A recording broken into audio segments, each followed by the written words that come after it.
Good evening, students. How are you? Good. You know this is tea time, is it?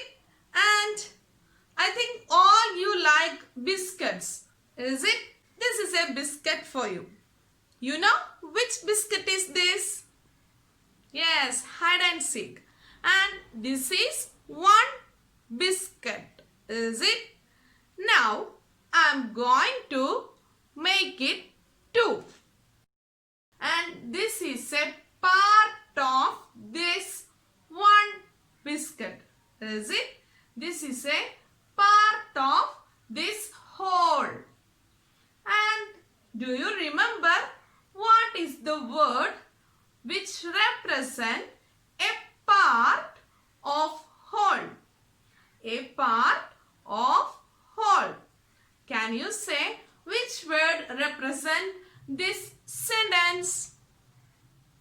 Very good. It's fraction.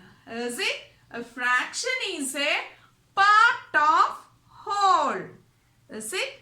When we divide a cake into two, that is the whole cake divided into two portions, two parts. One is called half. Is it? Another is another half. Both half together the whole cake.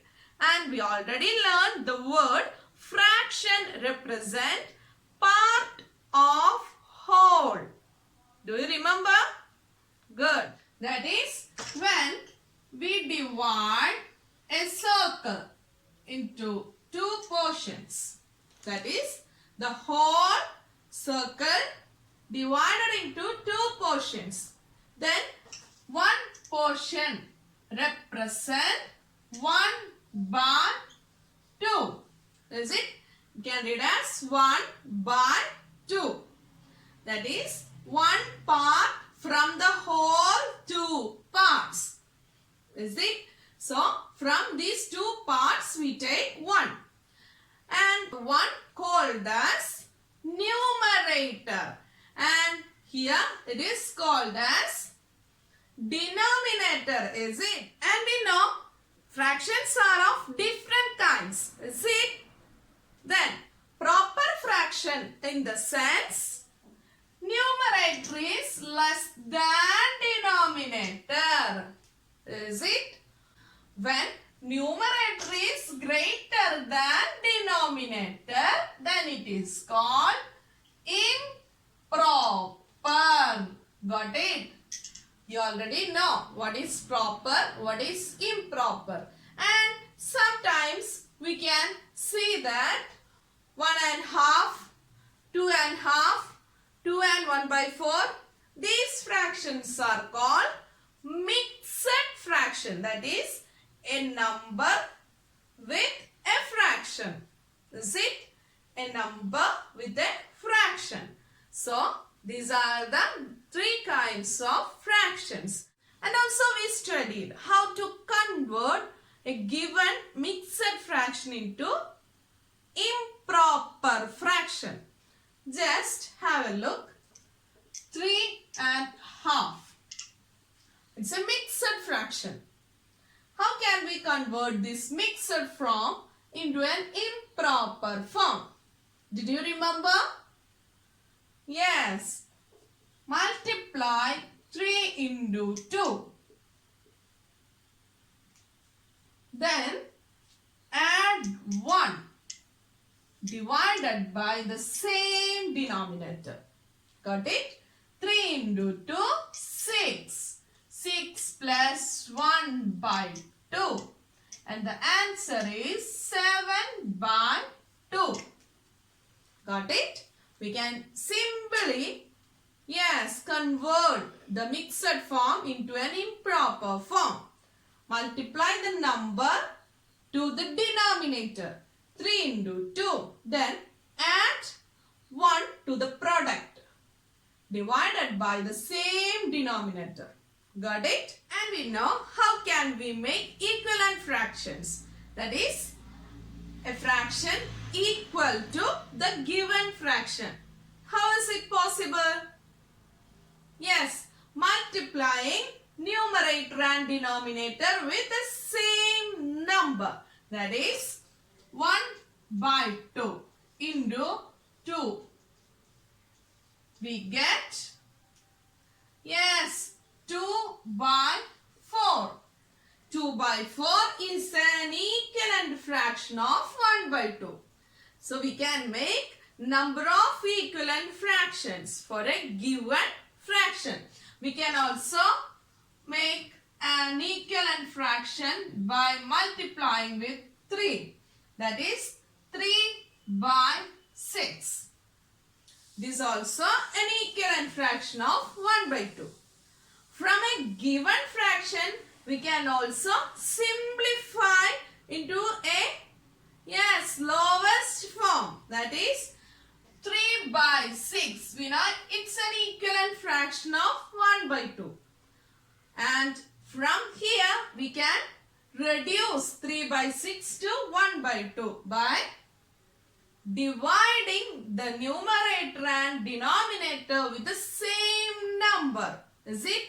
Numerator and denominator are multiples of 3. Is it? So we can divide this fraction by 3 and can make it into its simplest form.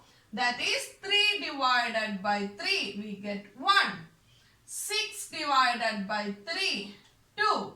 So we remember what's fraction, equivalent fraction, and how can we reduce or make a fraction into its simplest form. Then what all features did you study earlier? Comparison. Is it? Comparison of fractions. How can we compare fractions? For example, 5 by 8, 3 by 8. We know which is greater. Yes, at a glance we can say that 5 by 8 is greater. That is 5 piece or 5 part from 8 whole 8 parts. Is it? So this is greater than this one. When the denominators are same, we can easily understand which is greater.